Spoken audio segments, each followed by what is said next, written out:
আজকে আপনারা সবাই জানতে পারবেন ভগবদ্গীতা কি, ভগবদ্গীতা কখন পাঠ করা হয়েছিল, ভগবদ্গীতায় কয়টি শ্লোক আছে, কেন ভগবদ্গীতা পাঠ করা উচিত, আধুনিক সময়ে ভগবদ্গীতা কতটা প্রাসঙ্গিক। চলুন তাহলে জেনে নেওয়া যাক ভগবদ্গীতা কি। ভগবদ্গীতা হল একটি 700 শ্লোকের হিন্দু ধর্মগ্রন্থ, যাতে প্রাচীন ভারত থেকে আধ্যাত্মিক জ্ঞানের শাশ্বত বার্তা রয়েছে। ভগবদ মানে ভগবান, আর গীতা মানে গান, তাই ভগবদ্গীতা মানে ভগবানের গান। ভগবদ্গীতা কখন পাঠ করা হয়েছিল? ভগবদ্গীতা মহাভারতের অংশ, খ্রিস্টপূর্ব প্রথম সহস্রাব্দের দ্বিতীয়ার্ধে। ভগবান শ্রীকৃষ্ণ 3137 খ্রিস্টপূর্বাব্দে কুরুক্ষেত্রের যুদ্ধের আগে অর্জুনের কাছে ভগবদ্গীতার শ্লোক বলেছিলেন। বৈদিক শাস্ত্রের জ্যোতিষশাস্ত্রের উল্লেখ অনুসারে খ্রিস্টপূর্ব 3102 সালটি কলিযুগের সূচনা করে, যা 5000 বছর আগে যুদ্ধের 35 বছর পর শুরু হয়েছিল।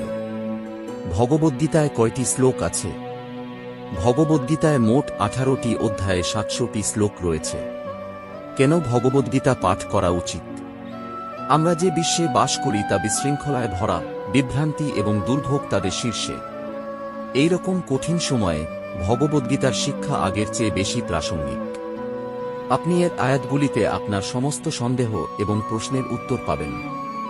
অনেক বিখ্যাত ব্যক্তিত্ব এবং সফল ব্যক্তিরা ভগবদ্গীতা পড়ার পরামর্শ দিয়েছেন এবং তাদের অভিজ্ঞতা শেয়ার করেছেন। এটি একটি স্বাস্থ্যকর বই যা জাতি, লিঙ্গ, জাতি বা বয়সের ঊর্ধ্বে। এতে উল্লিখিত নীতিগুলি সর্বজনীন এবং সকল পরিস্থিতিতে প্রযোজ্য।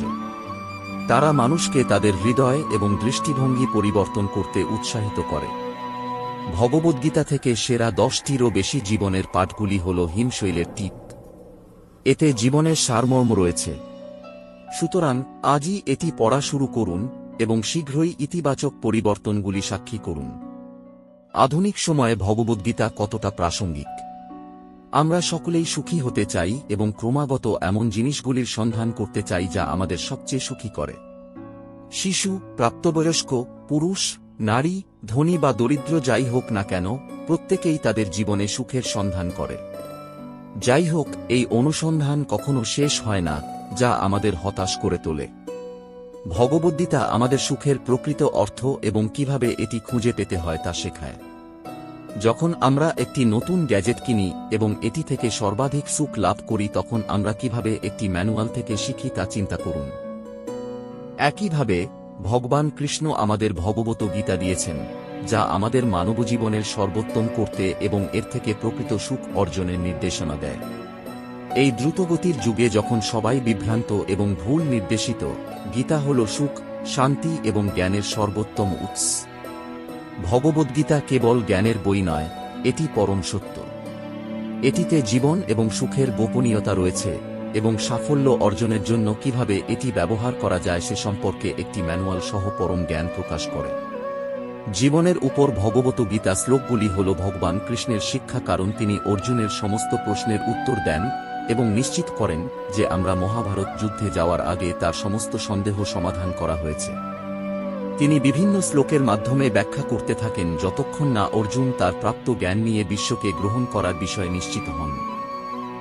এই প্রাচীন শিক্ষাগুলি এখনও আধুনিক সময়ে প্রযোজ্য এবং অন্ধকার এবং খারাপ সময়ে পথ প্রদর্শক আলো হিসাবে কাজ করে। আপনি যদি ভগবদ্গীতা থেকে শ্লোকগুলি না পড়ে থাকেন, তাহলে আপনার নিজেকে পরম জ্ঞান এবং সুখের সাথে সজ্জিত করার জন্য সেগুলি পড়া শুরু করার উপযুক্ত সময়। তাহলে আপনারা আজকে জানতে পারলেন ভগবদ্গীতা কি, ভগবদ্গীতা কখন পাঠ করা হয়েছিল, ভগবদ্গীতায় কয়টি শ্লোক আছে, কেন ভগবদ্গীতা পাঠ করা উচিত, আধুনিক সময়ে ভগবদ্গীতা কতটা প্রাসঙ্গিক।